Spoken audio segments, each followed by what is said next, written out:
So hi guys, நான் உங்களிடத்துலேருந்து இந்த பாணி. ஸோ இன்றைக்கி வந்து ஓஷோ அவர்களுடைய மறைந்திருக்கும் உண்மைகள், அதாவது ஹிடன் மிஸ்ட்ரி. ஸோ அந்த நூலில் இருந்து சிலை வழிபாடு ஏன் முக்கியம் அப்படிங்கிறதுக்கு உண்டான அழகான ஒரு வழி வந்து அவர் சொல்லி கொடுத்துருக்கார். விளக்கத்தையும் அவர் சொல்கிறாரு. உருவமற்ற தன்மை கொண்டது தான் இறைத்தன்மை அப்படின்னு சொல்லக்கூடியது. இந்த உருவமற்ற இறைத்தன்மையை அடைவதற்கு உருவமுள்ள இந்த சிலை அப்படின்னு சொல்லக்கூடியது எப்படி நமக்கு உதவுது அப்படிங்கிறதையும், இப்படிப்பட்ட இந்த சிலையை எப்படி வழிபட வேண்டும், உருவமுள்ள இந்த ஒரு தன்மையிலிருந்து தாண்டி அதற்கு பின்னால் இருக்கக்கூடிய அந்த உருவற்ற ஒரு தன்மைக்கு செல்லுவது எப்படி அப்படின்னு சொல்லக்கூடியதற்குண்டான ரொம்ப அழகான ஒரு டீட்டெயில்டான ஒரு விளக்கத்தை வந்து ஓஷோ அவர்கள் தராரு. ஸோ இதுதான் நம்ம இன்றைக்கி வீடியோவில் பார்க்க போகிறோம். ஸோ அதனால் நான் கோயிலுக்கு போக மாட்டேன், நான் வந்து ஒரு ஆன்மீக பாதையை பின்பற்றுறேன், ஆன்மீகவாதி ஆகிட்டேன், ஸோ அதனால் கோயிலுக்கு போக மாட்டேன் அப்படின்னு சொல்லக்கூடிய அந்த ஒரு பேச்சை வந்து நம்ம மறந்துடுவோம். அந்த அந்த ஆன்மீகவாதி, நான் ஆன்மீகத்தில் ஆழமாக போகிறேன் அப்படின்னு சொல்லக்கூடியவர்களுக்கு ஈஸியாக போகிறதுக்கு இந்த சிலை வழிபாடு அப்படிங்கிறது பேருதவியாக இருக்குது. இன்றைக்கி வீடியோ பாருங்களேன். ஸோ வழிபாடு அப்படின்னு சொல்லக்கூடியது அந்த எண்ணமற்ற ஒரு நிலை, அதாவது எல்லாமாவும் இருக்கக்கூடிய உருவமற்ற அந்த ஒரு இறைத்தன்மை அப்படிங்கிறத கொண்டு போய் அடைவது தான் வழிபாட்டினுடைய நோக்கம்.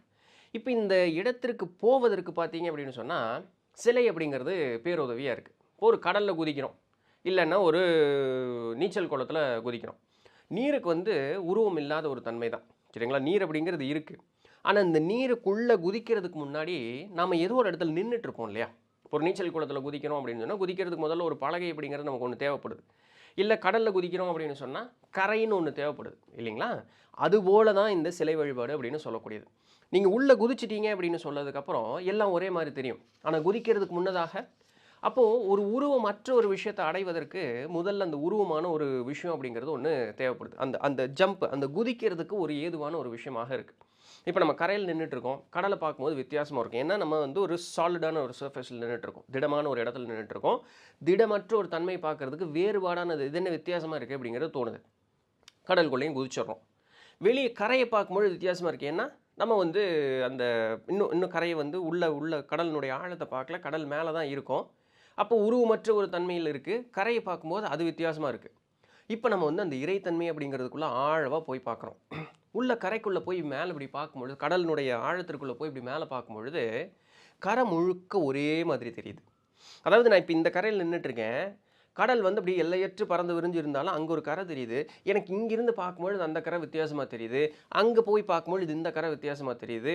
அப்போ இக்கரைக்கு அக்கறை பச்சைன்னு அந்த பழமொழி அப்படி தான். ஆனால் இப்படி கரை விட்டு கரை தாண்டாமல் இந்த சாமி, இந்த சிலை ஒரு மாதிரி இருக்குது, இந்த சிலை ஒரு மாதிரி இருக்குது, இதுக்கு போனால் அது கிடைக்கும், இதுக்கு போனால் இது கிடைக்குங்கிறது இல்லாமல் அந்த ஆன்மீகம்னு சொல்லக்கூடியதற்குள்ளே ஆழமாக போய் அந்த கடலினுடைய மட்டத்தில் கீழே நின்றுட்டு இப்படி மேலே பார்த்தோம்னா மொத்த கரையும் ஒரே மாதிரி தெரியும். அப்படின்னா என்ன? நீங்கள் உண்மையாலுமே ஒரு ஆன்மீகத்திற்குள்ளாக இறங்கி விட்டீர்கள் அப்படின்னு சொன்னால், உண்மையாலுமே இறைத்தன்மை அப்படிங்கிறது என்னங்கிறது உணர்ந்துட்டீங்கன்னா, அந்த உருவமற்ற ஒரு தன்மையை முழுக்க முழுக்க உணர்ந்து விட்டீர்கள் என்றால் அனைத்தும் உருவோலவே தெரியும் அப்படிங்கிறது தான் இதற்குண்டான ஒரு முக்கியமான ஒரு விளக்கம். அப்போ அந்த உருவற்றதோடு கலப்பதற்கு முன்னதாக நமக்கு தேவைப்படக்கூடியது என்ன? ஒரு போவதற்குண்டான ஒரு பாலமாக நமக்கு கிடைப்பது என்ன அப்படின்னு சொல்லி பார்க்கும்பொழுது உருவம் உள்ள ஒரு விஷயம்தான். ஏன் அப்படின்னு கேட்டால், மனிதன் தன்னுடைய ஆயுட்காலம் முழுவதும் உருவத்தோடு இருக்கக்கூடிய அனைத்தையுமே பார்க்குறான். தானே ஒரு உருவமாக தான் இருக்கான். ஒருத்தர் காதலிக்கணுன்னாலும் உருவம் உள்ளதை தான் காதலிக்கிறான், வெறுக்கணுன்னாலும் ஒருத்தவங்க உருவம் உள்ளதை தான் வெறுக்கிறான். ஸோ தனக்கு பிடித்தது பிடிக்காதுன்னு இருக்கக்கூடிய எல்லாமே, உறவினர்கள்லேருந்து நண்பர்கள்லேருந்து பகைவர்கள்லேருந்து எல்லாமே உருவுடையவர்களே. அப்போ அந்த உருவுடையவர்களோடவே பழக்கம் கொண்டவனுக்கு திடீர்னு இருந்திருந்தாப்புல உருவில்லாத ஒரு விஷயம், இந்த மாதிரி பார்க்குறதெல்லாம் சாமி, எதை பார்க்குறதுனா எங்கடா இருக்குது சாமின்னு தான் அவன் கேட்பான். இது இயற்கையாக நடக்கக்கூடிய ஒரு குணாதிசயம். இல்லை இன்னைக்கு எல்லா இடத்துலையும் சாமி இருக்குது, எங்கே இருக்குது எனக்கு கண்ணுக்கு தெரியலையே. அப்போ தபார் அங்கே இருக்கு ஒரு சாமின்னு ஒரு இடத்த காமிச்சு கொடுக்கும்போது, அதுதான் சாமியா, சாமி இப்படி தான் இருக்குமா அப்படின்னு போய் அங்கே நின்றுக்குவான். இப்போ இது நிற்கிறதுனால பயன் இல்லை, அது எப்படி நிற்கணுங்கிறது பின்னாடி வர்றேன். பட் அந்த ஒன்று சுட்டி காட்டுவதற்கு இந்த இந்த சிலை அப்படிங்கிறது வந்து ரொம்ப ஏதுவாக இருக்குது. அப்போ அந்த இடத்துக்கு போய் நிற்கும் பொழுது அவனுக்கு ஒரு சில மாறுதல் அப்படிங்கிறது ஏற்படுது. அந்த மாறுதலை உணர்ந்து ஆராயும் பொழுது அந்த மாறுதலுக்கு பின்னாக இருக்கக்கூடிய அனைத்தும் பறந்து விரிந்து இருக்கக்கூடிய அந்த இறைத்தன்மையை அவனால் முழுக்க முழுக்க காண முடியுது. ஒரு மனிதன் அவனால் வந்து மகாவீரரையோ கண்ணனையோ புத்தரையோ இயேசுபிரானையோ தன்னுடைய மனதிற்குள்ளாக நிறுத்தி அவர்கள் வாய்மொழியிலிருந்து அந்த வாசகங்கள் வந்ததாகவே அவனால் கேட்டு உணர முடியும். தனக்குள்ள அவர்களுடைய உருவத்தை அவனால் காண முடியும். யாருமே இது வரைக்கும் இவர்கள் யாருமே நேரில் பார்த்ததில்லை. இவர்கள் எல்லாத்தையும் சிலை வடிவில் தான் பார்த்துருக்கோம்.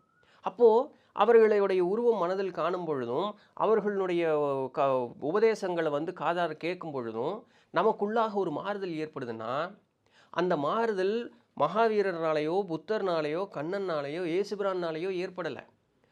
அவர்கள் தந்துவிட்டு போன அந்த ஒரு உபதேசங்கள், அவர்களுடைய சொற்கள்னு இருக்கு பாருங்க, அந்த சொற்களாலேயே நம்மளுடைய மனதிற்குள்ளாக மாறுதல் அப்படிங்கிறது ஏற்படுது. சொற்களுக்கு உருவில்ல. ஆனா, அந்த சொற்களால் வந்து ஆத்மார்த்தமாக நம்ம நிற்கும் பொழுது, அவர்கள் என்ன சொன்னார்களோ அதை அப்படியே உள்வாங்கிக்கும் பொழுது, அவர்களே சொன்னார் போல் நம்மளுடைய மனதிற்குள்ள பதிந்துடுது.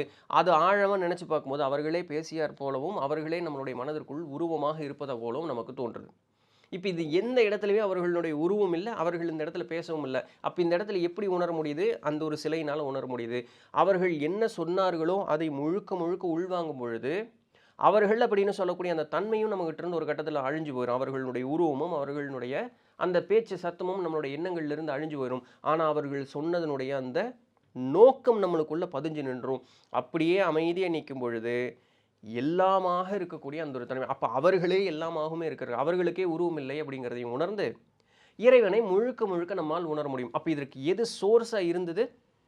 இந்த மாரி அவர் சொன்னார் அப்படின்னு காட்டுறதுக்கு உண்டான ஒரு ஒரு ஒரு சுட்டு காட்டுவதற்குண்டான ஒரு சிலை அந்த இடத்துல ஏது வருது. பாரு இப்படி தான் இருந்தாரு. இந்த பாரு இப்படி தான் சொன்னாரு. ஏன்? அவங்க என்ன மாதிரி தான் இருக்காங்க பார்க்கறதுக்கு. ஓ! அப்ப அவங்க என்ன மாதிரி தான் இருப்பாங்க. என்னோட சமகாலத்துல வாழ்ந்திருப்பாங்க போல. அப்ப என்ன மாதிரி தான் இருக்காங்க. அவங்க சொன்னா என்னால புரிஞ்சுக்க முடியும். என் போலவே இருந்த ஒருத்தரே ஞானியானார். ஏதோ திடீர்னு 4 கையும் 10 கொம்பும் வச்சுட்டு இருந்தவங்க இல்லை. என் போலவே இருந்தவர் தான் அப்ப அப்ப எனக்கு அது ஒரு மோட்டிவேஷன் ஃபேக்டர். இல்லை என் போல அப்ப நானும் என்னால ஆக முடியும். அப்ப அவர்களுடைய வாழ்க்கை வார்த்தை வந்து நம்மளால முழுக்க முழுக்க உணர்ந்து கொள்ள முடியும். இப்ப நமக்கு வந்து புனித அவதாரங்கள் அப்படின்னு சொல்லக்கூடியது இருக்கு இல்லையா? இந்த அவதாரங்கள் அப்படிங்கிறது என்ன சொல்றோம்? அவர்கள் தாய் வயிற்றில் பிறப்பதில்லை. அவர்கள் அப்படியே தோன்றியவர்கள் அவதாரங்கள் அப்படின்னு சொல்றோம். சரிங்களா? அதனால நீ என்ன பெரிய அவதாரமா? பிகாஸ் அது நடக்காது. அதனால தான் அந்த வாசகம் நீ என்ன பெரிய அவதாரமா? தாய் வயிற்றில் தோன்றாம ஒரு ஒரு பிறப்பு அப்படிங்கிறது ஏற்படவே ஏற்படாது. இல்லையா? தந்தை வந்து உயிர் கொடுத்தவராக இருந்தால் உடல் கொடுப்பதற்கு தாய் வேணும். அப்போ 2 பேரும் முக்கியம். இவர்கள் இருவருமே இல்லாமல் ஒரு பிறப்பு ஏற்படுதுன்னா அதுதான் அவதாரம் அப்படின்னு சொல்லக்கூடியது. அப்போது இந்த அவதாரங்கள் அப்படின்னு சொல்லக்கூடியது யாருன்னா, இந்த உருவமற்ற கனமற்ற ஒரு தன்மையாக இருக்கக்கூடிய இந்த இறைநிலை அப்படின்னு சொல்லக்கூடியதற்குண்டான அந்த கனசரீரம் அப்படிங்கிறது தான் வந்து அந்த அவதாரங்கள் அப்படிங்கிறது. அவர்கள் எதற்காக இங்கே தோன்றுகிறார்கள் அப்படின்னு சொன்னால், இந்த இறைத்தன்மையை முழுக்க முழுக்க விளக்குவதற்காக. இந்த பாரு நீ என்ன பார்க்குறல்ல, நானே இந்த முழுக்க முழுக்க இந்த ஒரு ஏதுமற்ற ஒரு தன்மையிலிருந்து வந்தவன் தான். அப்போ நீ என் மூலமாக நீ அதை பார்த்துக்கொள் அப்படிங்கிறதுக்கு உண்டான வழிமுறையை அவங்க கொடுத்துட்டு போவாங்க. இட் இஸ் ஸோ அன்ஃபார்ச்சுனேட் நம்ம என்ன பண்ணிடுறோம் அப்படின்னு சொன்னால், அந்த கூறியவர்களோடு நம்ம நின்னுறோம். அவங்க என்ன சொன்னாங்க, அதற்கு தாண்டி எப்படி போகணும் அப்படிங்கிறத மறந்துடுறோம். அவர் சொன்னார் அதனால நடக்கும். அவர் சொன்னார். அவர் என்ன சொன்னார்? அவர் என்னையவே பாருன்னே அவர் சொல்லியிருக்க மாட்டார். அதை தாண்டி போ அப்படின்னு சொல்லியிருப்பார். அது எல்லாத்தையும் விட்டுருவோம். நம்மளுக்கு இது கம்ஃபர்டபுளாக இருக்கு இல்லையா? அவர் என்னை காப்பாற்றுவார் அப்படின்னா அவரே நானே எல்லாமாவே இருக்குண்டா, நான் எப்படி உன்னை காப்பாற்றுவேன்? நீ அந்த இடத்துக்கு வந்தேன்னா தான் உன்னை நீயே காப்பாற்றிக்க முடியும். அதற்குண்டான வழியும் சொல்லிட்டப்ப நீ தான் அதற்குண்டான முயற்சி பண்ணணும். உன்னை நான் எப்படி காப்பாற்றுறேன்? நான் எப்படி இருந்தேனோ அந்த இடத்துக்கு வருவதற்குண்டான வழியை சொல்கிறேன். அதுதான் நான் காப்பாற்ற வேண்டிய முறை. நீ என்ன பண்ணணும்? அதை பின்பற்றி நீ வரணும் என் பின்னாடியே. ஆனால் நீ என்ன ஒன்று இங்கேயே நின்றுக்கிற. இது கம்ஃபர்டபுளாக இருக்கா அவர் காப்பாற்றுவார் அப்படின்னு சொல்லிட்டு. ஸோ இந்த மாதிரி விஷயங்கள். அப்போது இந்த உருவம் அப்படிங்கிறது வந்து இந்த உருவத்தை தாண்டி போவதற்காக ஏதுவாக இருக்கக்கூடிய ஒரு விஷயமாக அமையுது. அதற்கு ஓஷோ ஒரு 2 விளக்கம் சொல்கிறார். ஒரு ஃப்ரெஞ்சு ஓவியரான சீசான் அப்படின்னு சொல்லக்கூடியவர்கிட்ட வந்து நீங்கள் எப்படி ஓவியம் வரைகிறீங்க, இவ்வளோ அழகாக இதெல்லாம் ஓவியம் வரைகிறீங்கன்னா எப்படி இந்த கலை உங்களுக்கு வந்து விருப்பப்பட்டதுன்னா அவர் ரொம்ப சிம்பிளாக சொன்னாராம். என்னுடைய மனதில் நிறைய எண்ணங்கள் தோன்றுது. இந்த எண்ணங்கள் வடிவமாக இருந்தால் எப்படி இருக்கும் அப்படிங்கிறத பார்ப்பதற்காக நான் ஒரு முயற்சி அப்படிங்கிறத எடுத்தேன். இப்படி தான் ஓவியம் வரைய ஆரம்பித்தேன். அவ்வளோதான். இதுக்காக தான் நான் ஓவியம் வரைஞ்சேன். என்னுடைய எண்ணங்களினுடைய பிரதிபலிப்பு ஓவியம். அவ்வளோதான். நான் பெருசாக ஒன்றும் இது அப்படி இருக்குன்னு இப்படி அதெல்லாம் ஒன்றும் இல்லை. நான் யோசித்ததுக்கு உருவம் கொடுத்தா எப்படி இருக்குன்னு பார்த்தா இதுதான் ஓவியம். அப்போது மனதில் இருக்கக்கூடியதை வெளிப்படுத்துவதற்காக நமக்கு தேவைப்படக்கூடியது என்ன? ஒரு உருவம் அப்படிங்கிறது நமக்கு வந்து தேவைப்படுது. இப்போ இந்த உருவத்தை நம்ம பிடிச்சிக்கூடாது. ஓ இது இப்படி தானா? ஓ இது இதனால தான் தோன்றுச்சா? அப்போ இந்த உருவம் தோன்றுவதற்கு முன்னதாக என்ன இருந்தது? எண்ணம் இருந்தது. அந்த எண்ணம் எப்படி தோன்றியது? அதுக்கு உருவம் இருக்கா? இல்லை. அப்போ அந்த எண்ணம் எதனால அப்போ போகணும், நம்ம ரிவர்ஸ் போகணும். உருவத்தோடவே நம்ம நின்றுக்கிட்டே நம்ம வந்து இருக்கக்கூடாது. இப்போது ஒரு சில இடங்களில் தாறுமாறாக கோடு கசன்னு கோடு கிழிச்சு வச்சுருக்காங்க. பார்த்தா எப்படி இருக்கும்? என்னடா அது கன்றாவியாக இருக்குது, என்ன இது அப்படின்னு ஒரு தோணும். அழகான அந்த கோடுகளையே வந்து எடுத்து அழகாக அப்படி போட்டு ஒரு ஓவியமாக ஒரு நல்ல ஒரு படமாக வரையும் பொழுது ஆஹா ரொம்ப அழகாக இருக்கியா. அதனால தான் மலர்களை கண்டால் நமக்கு பிடிக்கும். மலர்கள் வந்து இயற்கையிலேயே ஒரு ஒரு நல்ல ஒரு அழகான ஒரு அமைப்பில் இருக்குது. ஒரு அழகான முகத்தை பார்க்கும்போது நம்மளுடைய மனசில் வந்து அழகான நல்ல ஒரு அமைதியான ஒரு எண்ணங்கள் ஏற்படுது. ஒரு வடிவமற்ற ஒரு முகத்தை பார்க்கும்போது நமக்கு அதற்குண்டான அந்த ஒரு என்ன இது அப்படிங்கிற மாதிரி தோணுது. இப்போ இது எல்லாமே ஓவியத்தினுடைய கிறுக்கல்களோ, இல்லை ஓவியத்தினுடைய சரியான வடிவமோ, முகத்தினுடைய சரியான வடிவமோ, இல்லை முகத்தினுடைய சரியில்லாத வடிவமோ நமக்கு இந்த மாதிரி எண்ணங்களை ஏற்படுத்துவது இல்லை. ஏற்கனவே நம்மளுடைய மனசுக்குள்ள ஒரு சில விஷயங்கள் இருக்குது. அதாவது இதுனா இப்படி தான், இதுனா இப்படி தான் அப்படின்னு சொல்லக்கூடிய ஒரு சில எண்ணங்கள் இருக்குது. இதை பார்க்கும் பொழுது இந்த எண்ணங்களினுடைய பிரதிபலிப்பு தான் அது அழகாக இருக்குது, அது அழகாக இல்லை, இது நல்லா இருக்குது, இது நல்லா இல்லைன்னு சொல்லக்கூடியதற்குண்டான அந்த ஒரு எண்ணம். ஸோ ஆல்ரெடி இன்பில்ட்டாக நம்ம உள்ளே வச்சுருக்கோம். அதனுடைய பிரதிபலிப்பாக தான் வெளியே வருது.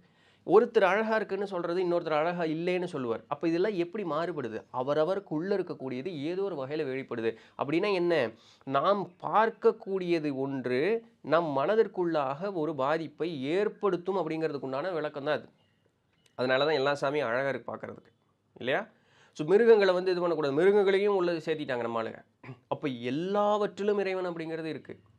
மனுஷன் மிருகத்தையும் சேர்த்தியும் இது பண்ணிட்டாங்க. ஸோ எல்லாத்துலேயுமே வந்து இறைவன் அப்படிங்கிற அதுவும் பார்க்குறதுக்கு அழகாக இருக்கும் பார்க்குறதுக்கு.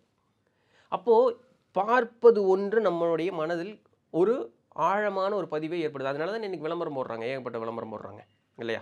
ஆம்பளை பொம்பளை அழகாக இருக்கிறதுக்கு போடுறதுக்கு காரணம் என்ன? பார்ப்பது அது அழகாக இருக்குது, அதனால தான் விளம்பரம் போடுறாங்க. அப்போது இந்த பார்ப்பது ஒன்று நம்மளுடைய மனதில் வந்து ஒரு பாதிப்பை ஏற்படுத்துங்கிறதுக்கு ஒரு எக்ஸாம்பிள் சொல்கிறார் பாருங்க.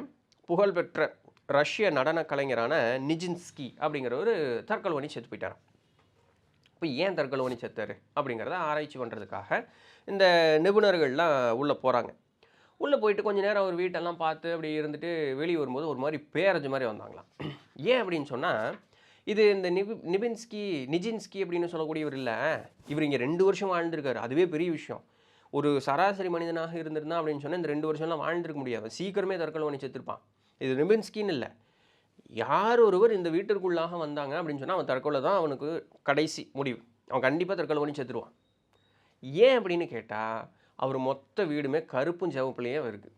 இந்த கருப்பும் சிவப்பும் இருக்கக்கூடிய அந்த ஒரு நிறம் அப்படின்னு சொல்லக்கூடியது ஒரு மனிதனுடைய மனோநிலையில் பயங்கரமான ஒரு பாதிப்பை உண்டு பண்ணும். அது வந்து இருக்கிறதுலே லோவர் ஃப்ரீக்வன்சி. அப்போ என்ன ஆகுன்னா, உனக்கு அந்த பறந்து விரிஞ்சு இருக்கக்கூடிய அந்த ஒரு மனோநிலை அப்படிங்கிறது வராது. உன்னை அமுத்திட்டே இருக்கும். உன்னை வந்து சைக்கலாஜிக்கலாக டவுன் பண்ணிட்டே இருக்கும். எது நடந்தாலும் உன்னை ஒரு லோவர் ஃப்ரீக்வன்சிலேயே நீ வந்து வேலை செஞ்சுட்டே இருப்ப. அப்போ என்ன ஆகும்? உன்னுடைய மனோநிலை முழுக்க முழுக்க பாதிக்கப்பட்டுரும். இதனால் உன்னுடைய விளைவு என்ன அப்படின்னு சொன்னால் தற்கொலை. இந்த நடன கலைஞர் மனதினால திடம் உள்ளவராக இருந்ததுனால, ஒரு தைரியசாலியாக இருந்ததுனால 2 வருஷம் தாக்கு பிடிச்சிட்டார். சராசரியாக இருக்கவன் சீக்கிரம் செத்துருப்பான். அப்போ இந்த வீட்டிற்குள்ளே யார் போனாலும் அவன் தற்கொலை பண்ணி தான் சாவான். ஸோ அதனால் இது ஒன்றும் பெரிய ஏதோ ஒரு விஷயத்தினால நிஜின்ஸ்கி செத்தாருன்னு கிடையாது. அவர் வீடுனாலேயே தான் அவர் செத்தார் அப்படின்னு நிபுணர்கள் வந்து வெளியே சொல்கிறாங்க. புத்தர் எடுத்துக்கோமே, புத்தர்னுடைய சிலை நம்ம பார்க்குறோம். புத்தர்னுடைய சிலை நம்ம பார்க்கும் பொழுது நம்மளுடைய மனதில் தோன்றக்கூடிய எண்ணம் என்னவாக இருக்கும் அப்படின்னு சொன்னால், ஒரு அமைதியான ஒரு சூழல் அப்படிங்கிறது நம்மளுடைய எண்ணத்தில் ஏற்படும். காரணம் என்ன அப்படின்னா, புத்தர்னுடைய அந்த உருவ அமைப்பு தான். ஒரு சிலை அப்படிங்கிறது வந்து அறிவியலும் கலையும் சேர்ந்த ஒரு கலவை தான் வந்து ஒரு சிலை அப்படின்னு சொல்லக்கூடியது. ஒரு சிலை வடிவமைப்பாளன் இருக்கார் பார்த்தீங்களா? அந்த சிலையை வடிவமைக்கும் பொழுது அந்த யார் அந்த சிலையில் வடிக்கிறாங்களோ, இப்போ ஒரு புத்தர்னா புத்தர், கண்ணன்னா கண்ணன், இயேசுபிரான்னா இயேசுபிரான், அப்போ இது வடிக்கிறாங்களா, அவர்கள் எப்படி இருந்தார்கள், அவர்களுடைய மனோநிலை என்ன, அவர்கள் கூறிய அந்த பேச்சுகளுக்கெல்லாம் உண்டான அந்த ஒரு ஆழம், இதை முழுக்க முழுக்க உணர்ந்த அந்த சிலை வடிக்கும் பொழுது அவர்களே நேரில் வந்து நின்னாப்பில் இருக்கும். அதனால தான் ஒரு சில சிலைகள் பார்க்கும்பொழுது நம்மளால் அப்படியே ஒன்றுமே பண்ண முடியும், இப்படி பேன் இருக்கும். அந்த நுட்பமும் அந்த கலை நயமும் இருக்கும். பிகாஸ் அதை வடித்தவங்களுடைய அந்த எண்ணம் அந்த மாதிரி இருக்கும். அப்போ புத்தருடைய சிலை, எல்லா புத்தர் சிலையும் பார்த்தாலுமே அழகாக இருக்கும். ஒரு கை இப்படி தூக்குன மாதிரி இருக்கும், ஒரு அரை கண் இப்படி மூடின மாதிரி இருக்கும், இல்லையா? நல்ல அழகாக அப்படி வடிவமாக இருக்கக்கூடிய ஒரு முகம், அப்படியே தியானத்தில் அப்படி அமைதியாக உட்காந்துருக்காரு. நீங்கள் அதை பார்த்தீங்கனாலே அப்படியே நின்றுவீங்க. உங்களுடைய மனசில் உங்களை அறியாமல் ஒரு சாந்தமான ஒரு மனோநிலை அப்படிங்கிறது உங்களுக்கு முழுக்க முழுக்க வர ஆரம்பிச்சிடும். இதற்கு காரணம் என்ன? புத்தர் வாழ்ந்த காலத்தில் அவர் அப்படி வாழ்ந்தார். அப்போ அதே மனோநிலையோடு அந்த உருவம் அப்படிங்கிறது வடிக்கப்பட்டது. அதனுடைய பிரதிபலிப்பு அதை பார்க்கும்போது நம்மளே அதை அஃபெக்ட் பண்ணுது. கண்ணனுடைய சிலையெல்லாம் பார்க்கும்பொழுது பயங்கர பராக்கிரமசாலியாகவும் ஜாலியாக இருக்கக்கூடிய ஆளாகவும், அதே நேரத்தில் பரமாத்மா அப்படின்னு சொல்லக்கூடிய அந்த ஒரு எண்ணமும் அதிலிருந்து வந்துடும். இயேசுபிரானை பார்க்கும்பொழுது எத்தனை துன்பங்கள் வந்தாலும் அதை தாங்கி கொண்டு தியாக ஒரு உணர்வோடு நம்மளால் வாழ முடியும் அப்படின்னு சொல்லக்கூடாது. அந்த சிலையை பார்க்கும்போது நமக்கு ஒருத்தர் அடித்து தொங்க விட்டுருக்குறாங்க, ஆனால் உங்களுக்கு அதில் பார்த்தா அந்த ஒரு ஐயோ பாவங்கிற என்ன வராது. ஆனால் அந்த கருணை உள்ளம் அப்படிங்கிறது வெளிவரும். பிகாஸ் அவர் வாழும்பொழுது அப்படி ஒரு வாழ்க்கையை வாழ்ந்தார். அவர் கூறிய சொற்கள் எல்லாம் அதற்கு ஏற்றாற் போல. அப்போ அதை பார்க்கும் பொழுதெல்லாம் இதுபோல் ஒரு ஒரு சிலை ஒன்னொன்னையும் நீங்கள் பார்க்கும்பொழுது உங்களுடைய மனதில் ஏற்படக்கூடிய மாறுதல் என்னன்னு பார்க்கணும். சிலை மாற்றத்தை ஏற்படுவதில்லை. உங்களுடைய மனதிற்கு உள்ளாக இருக்கக்கூடிய அந்த ஒரு எண்ணங்களை சிலைகள் பிரதிபலித்து கொடுக்கிறது. எண்ணங்களுக்கு உருவம் இல்லை. அப்போ அந்த சிலையை அந்த அந்த பிரதிபலிப்போடு அப்படியே ஒன்றரை கலந்து நிற்கும் போது அந்த சிலையை தாண்டிடுவோம். இதுதான் மேட்ரு. இப்போ பார்த்தீங்க அப்படின்னு சொன்னால் புத்தர் சிலை இருக்குது. ஓகே, எனக்கு அவர் பார்க்கும்பொழுது அமைதியான ஒரு மனோநிலை இருக்குது. சரிப்பா, நீங்கள் இதெல்லாம் சொல்லிட்டீங்க. இப்போ இந்த சிலை வழிபடு இந்த உருவத்தை தாண்டி உருவமற்றவர்களுக்கு எப்படி போகிறது அப்படின்னு கேட்டால், என்னுடைய இருதயம் அப்படின்னு சொல்லக்கூடியதான் வந்து முழுக்க முழுக்க உணர்வுகள் சேர்ந்திருக்கக்கூடிய இந்த உணர்வுகள் என்ன, இந்த பூமியில் சேர்ந்த உணர்வுகள் இல்லை, இதற்கு அப்பாற்பட்டு இருக்கக்கூடிய இறைத்தன்மை அப்படின்னு சொல்லக்கூடியதற்கு உண்டானது. இந்த இருதயம் தான் ஒரு கருணை வந்து வெளிப்படுத்தும். சரிங்களா? இந்த கருணை அப்படின்னு சொல்லக்கூடியது அன்பையும் தாண்டிய ஒரு விஷயம். அன்பு ஏதோ ஒரு தேவை நோக்கியே இருக்கும். கருணை அப்படிங்கிறது தேவை நோக்கி இருக்காது. தனக்கு கிடைச்சா இது பண்ணுவேன், கிடைக்கலன்னு இப்படி பண்ண மாட்டேன்னு சொல்லக்கூடியது அன்பு. கிடைச்சாலும் கிடைக்கலனாலும் நான் ஒரே மாதிரி இருப்பேன், என்கிட்ட இருந்து வந்து உனக்கு வந்து நல்லது மட்டுமே கிடைக்கும்னு சொல்லக்கூடியது கருணை. இந்த கருணை கொடுக்கக்கூடியதும் காட்டக்கூடியது இந்த இருதயம் அப்படின்னு சொல்லக்கூடியது. ஒரு சிலையை நீங்கள் பார்க்குறீங்க அப்படின்னு சொன்னால், அந்த சிலையினுடைய மார்பு பகுதி இந்த இருதய கமலம்னு சொல்லக்கூடிய இந்த பகுதியும் உங்களுடைய இருதய கமலமும் அந்த சிலையினுடைய இருதய கமலமும் ஒன்றா மிக்ஸ் ஆகணும். நீங்கள் இதெல்லாம் கற்பனை தான். அப்போ ஒரு தெய்வத்தை பார்க்குறீங்க, அந்த தெய்வத்தில் இந்த உங்களுடைய இருதய கமலத்தையும் அந்த தெய்வத்தினுடைய இருதய கமலத்தையும் சேர்த்திருங்க. ஏதோ ஒன்றும் நாள் ஒன்றும் இல்லை நடக்கிறதில்ல. திறமை இருந்தால் நடக்கும், முன் பயிற்சி இருந்தால் நடக்கும். அப்போ இந்த இருதயத்தை இந்த இருதயத்தையும் அந்த இருதயத்தையும் கனெக்ட் பண்ணிடுறீங்க. கண் மூடி அமைதியாக இருக்குங்க. இதுக்கு நீங்கள் எங்கேயும் போகணும், வீட்டில் போட்டால் இருக்குல்ல அதுலேயே உட்காரலாம். சரிங்க, அது முன்னாடி நிற்கலாம். இதுக்காக கோயிலுக்கு போகணுன்னு அவசியம் இல்லை. எல்லாம் எங்கேயோ ஒன்று உருவத்தை பார்க்குறீங்களா, ஒரு சன்னியாசி பார்த்தாலும் சரி, கடவுளை பார்த்தாலும் சரி, எல்லாத்துக்கும் உங்களுடைய இருதயத்தையும் அந்த சிலையினுடைய இருதயத்தையும் கனெக்ட் பண்ணிடுங்க. பேசாமல் அமைதியாக இருங்க. உங்களுடைய இது இருதய துடிப்பு தெரியுமா உங்களால் உணர முடியும். கண்ணாடியில் நம்ம பார்க்குறோம், கண்ணாடி நம்மளுடைய பிரதிபலிப்பை காட்டுது. ஆனால் இருதய துடிப்பை கண்ணாடி காட்டுறதில்ல. இனிஷியல் ஸ்டேஜஸில் அதே மாதிரி தான் இருக்கும். அந்த சிலைக்கும் நமக்கும் அது சிலைங்கிற அந்த எண்ணம் நம்ம மனசில் இருந்துகிட்டே இருக்கும். அப்போ இந்த இருதய துடிப்பு அங்கே கனெக்ட் பண்ணும்போது நமக்கு ஒன்றும் தெரியாது. ஆனால் நீங்கள் அதில் ஈடுபடணும் ஃபஸ்ட்டு. அப்போ ஆத்மார்த்தம் அப்படி இருக்கும் பொழுது ஒரு கட்டத்தில் ஒரு டைம் வரும், அந்த ஒரு ஸ்பார்க் வரும். உங்களுடைய இருதய துடிப்பை நீங்கள் உணர்வது போல் அந்த சிலையிலையும் ஒரு இருதய துடிப்பை நீங்கள் உணர முடியும். உங்களுடைய பீட்டுக்கு ஏற்ற மாதிரி அந்த சிலையிலேயே ஒரு பீட் வரும். சிலை உயிர் பெற்றுரும். ஒரு உருவம் மற்றோட ஒன்று மிக்ஸ் ஆகிடும். இப்போ உருவம் மற்றது மிக்ஸ் ஆகிடுச்சு இந்த இடத்துல. இப்போ அந்த சிலை உயிர் பெற்றுச்சு. எப்பெல்லாம் நீங்கள் நினைக்கிறீங்களோ அந்த சிலையில் இருக்கக்கூடிய அந்த இருதய துடிப்பு உங்களால் உணர முடியும். ஒன்ஸ் இந்த சிங்க் நடந்துருச்சு அப்படின்னு சொன்னால் நீங்கள் உங்களை மறந்துடுவீங்க, முழுக்க அப்படியே உங்களை மறந்துடுவீங்க. இப்போ எந்த இடத்துல நீங்களும் இருக்க மாட்டீங்க, சிலையும் இருக்காது. அந்த இருதய துடிப்பு மட்டும் இருந்துக்கிட்டே இருக்கும். அப்படியே அந்த முழுக்க அந்த இறைத்தன்மை அப்படிங்கிறதோட போய் கலந்துடுவீங்க. இது புத்தருக்கு.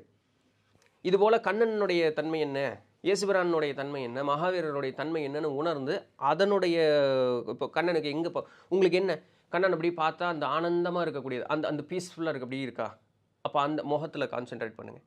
ஒரு கண் இருக்கா, அந்த கண்ணில் உங்களுக்கு புரியுதா எந்த இடத்துல என்ன. ஆனால் உங்களுடைய அப்போ கண்ணையும் கனெக்ட் பண்ணுமான்னு கேட்கக்கூடாது. ஸோ உங்களுடைய இருதயம் தான் இங்கே இருக்கக்கூடிய மேட்ரு. அப்போ அந்த முகம் அந்த ஒரு பீஸ்ஃபுல்லான ஒரு ஸ்டேட் இருக்கா, அந்த முகத்தோட அந்த கண்களில் அதிகமானது இருக்கா, அப்போ உங்களுடைய இருதயத்தையும் அதோட அப்படி கனெக்ட் பண்ணிவிட்டு பேசாமல் அமைதியாக உட்காருங்க. உங்களுடைய அந்த உணர்வுகள் அந்த சிலைக்கு வந்து உருவத்தை கொடுத்துரும், உயிர் கொடுத்துரும் அந்த இடத்துல. ஒன்ஸ் அது மிக்ஸ் ஆகிடுச்சு அப்படின்னு சொன்னால் நீங்கள் அந்த இறைத்தன்மையோட முழுக்க கலந்துடுவீங்க அப்படியே. ஸோ இப்படி தான் அந்த சிலை அப்படிங்கிறத பயன்படுத்தணும். அந்த சிலையை தாண்டி அடுத்து இருக்கக்கூடிய அந்த உருவமற்ற அந்த ஒரு தன்மை அப்படிங்கிறதுக்கு போகிறதுக்கு உண்டான ஒரு வழியும் இப்படி தான் நம்ம வந்து பயன்படுத்திக்கணும். அப்போது ஒரு சிற்பியினால் ஒரு சிலையை உண்டு பண்ண முடியும், உயிர் கொடுக்க முடியாது. அந்த உயிரை கொடுப்பது யார் அப்படின்னு கேட்டால் அந்த பக்தன் மட்டுமே. நீங்கள் அது நாள் வரைக்கும் தூபதீபம் காட்டி மலர் தூவி எல்லா விதமான பூஜை புனஸ்காரங்களும் பண்ணி அது முன்னாடி நின்று உளுந்து கும்பிட்டுக்கிட்டு இருந்தீங்கனாலும் ஒரு பயனும் இல்லை. அது வெறும் ஒரு கல் தான். அதுக்கிட்ட எந்த ஒரு மாற்றமும் வராது, உங்ககிட்டையும் எந்த ஒரு மாற்றமும் வராது. த மொமெண்ட் உங்களுடைய இருதய துடிப்பும் அந்த சிலையில் ஒரு இருதய துடிப்பும் வருவது உணர்ந்து நீங்கள் அது ரெண்டும் கனெக்ட் ஆனீங்கன்னு வச்சிங்களேன், அங்கே தான் உங்களுக்கு உண்மையாலுமே வழிபாடு அப்படிங்கிறது நடக்குது. இதுதான் உண்மையான வழிபாடு அப்படின்னு சொல்லக்கூடியது. அப்போ இந்த இடத்தை தாண்டுவதே இந்த வழிபாட்டினுடைய நோக்கம். இந்த இடத்தை தாண்ட வைப்பதற்கு, உண்மையான வழிபாட்டிற்குள்ளாக நாம் செல்லுவதற்கு சிலை அப்படிங்கிறது தேவைப்படுது. ஒன்ஸ் அந்த இடத்துக்கு ரீச் ஆகிட்டிங்கன்னா அதுக்கப்புறம் இதெல்லாம் தேவைப்படாது. நீங்கள் எப்போ நினச்சாலும் அதுக்கப்புறம் உங்களை அந்த சிலையை பிடிச்சிக்கிட்டு தான் நீங்கள் போகணுன்னு அவசியம் இல்லை. பிகாஸ் கடலினுடைய ஆழத்துக்கு போயிட்டீங்க.